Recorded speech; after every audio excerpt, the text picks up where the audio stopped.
Hello, this is TJ with Piano Clubhouse, going to show you when I look into your holiness. We do this in the key of C.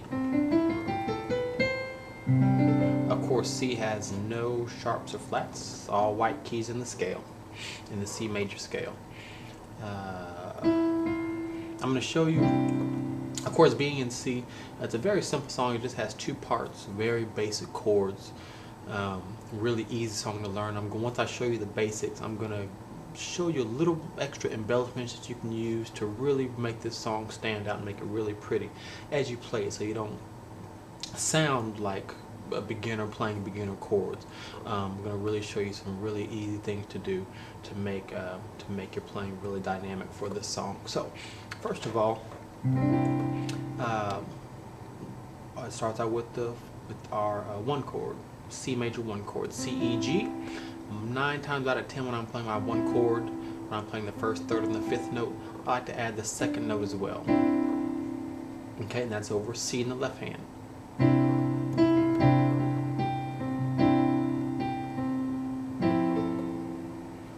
Okay. The next chord, the left hand goes to F, right hand. You were right here. Your thumb stays on C. These other 3 fingers, they all get up and move over one white key. Now we're on F major scale, F major chord, excuse me, C, F, and A. And 9 times out of 10 when I'm playing my F major chord, I like to add this E here too.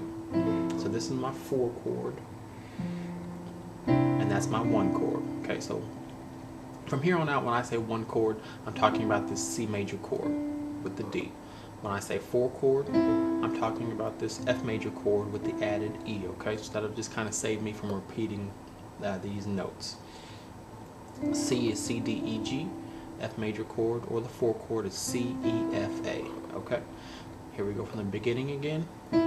C in the left over C major, 4 chord over F major. Then it repeats.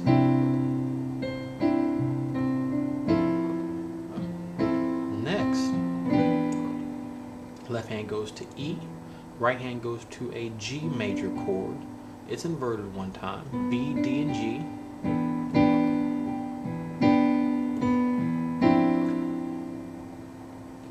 Next, the left hand goes to a 1 chord in the right hand.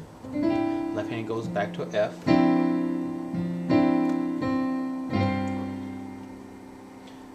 Then the right hand goes to C, F, G. You can hit this octave.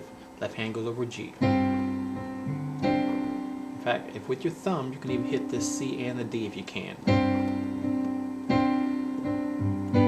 And then it resolves back down to a G major chord, B, D, G. Okay, start from the beginning.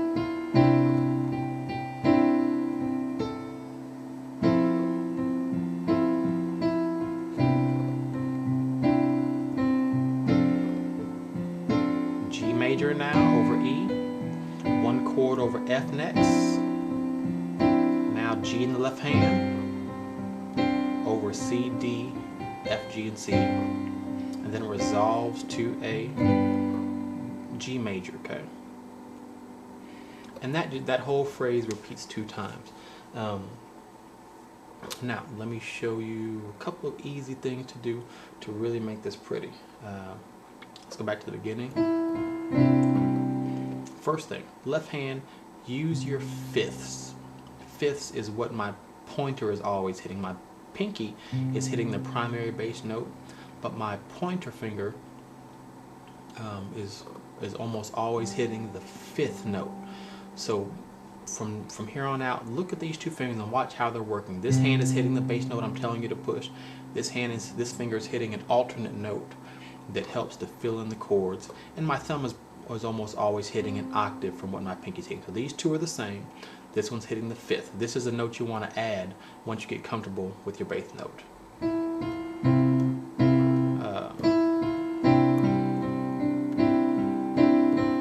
Okay, there's the 5th right here. For F is C. Here's the 5th is G for C. Repeats. For the E, fifth is B. Next it goes to F, the fifth again here, C. For this last chord, for G, the fifth is D. So you see, my left hand is always, my pinky is always hitting the bass note. These two are programmed to always hit the fifth and an octave. That'll really help to fill in lots of your chords. Okay? Alright. So practice that, practice your fifths. Next thing, let's add some right hand dynamics.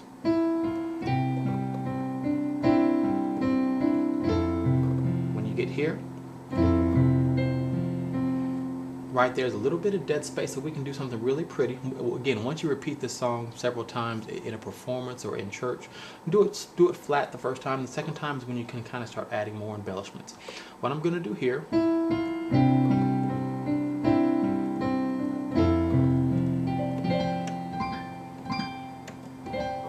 I'm just hitting kind of a real easy chord that will help to fill in some of that dead space. What I'm hitting here,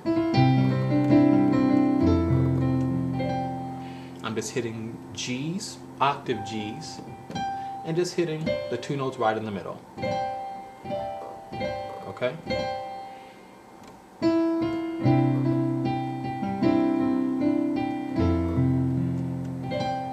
Okay? Let's try it again. Now that time I did octaves on A.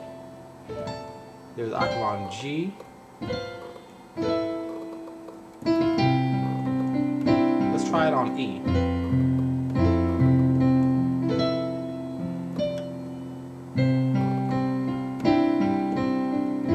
Let's try about D.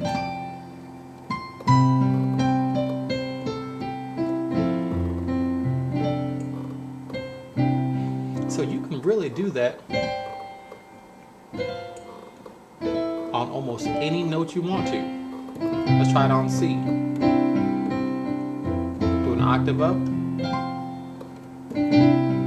Okay. So get creative. Get creative.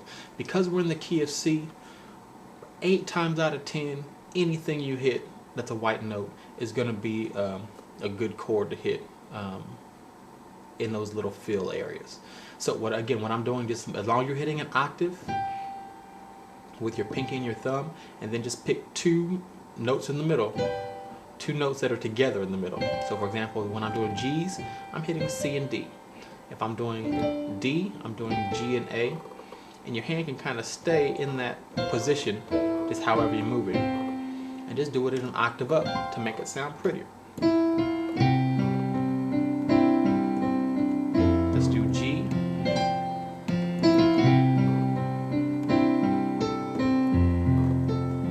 That was A. Now another thing you can do is whatever chord you're hitting in your right hand, roll it from left to right. Instead of roll it. Okay. Another thing, while you're hitting your chord, play the same chord just an octave higher.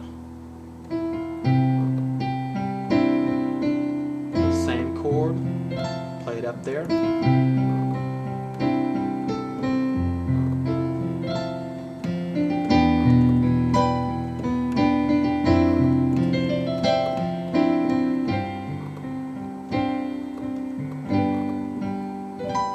Okay, so in each phrase there, I played the chord once here.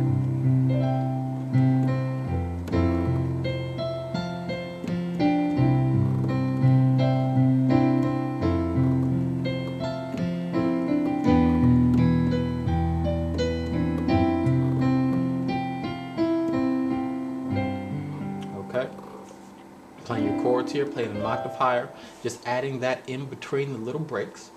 One other thing we can do on this first part.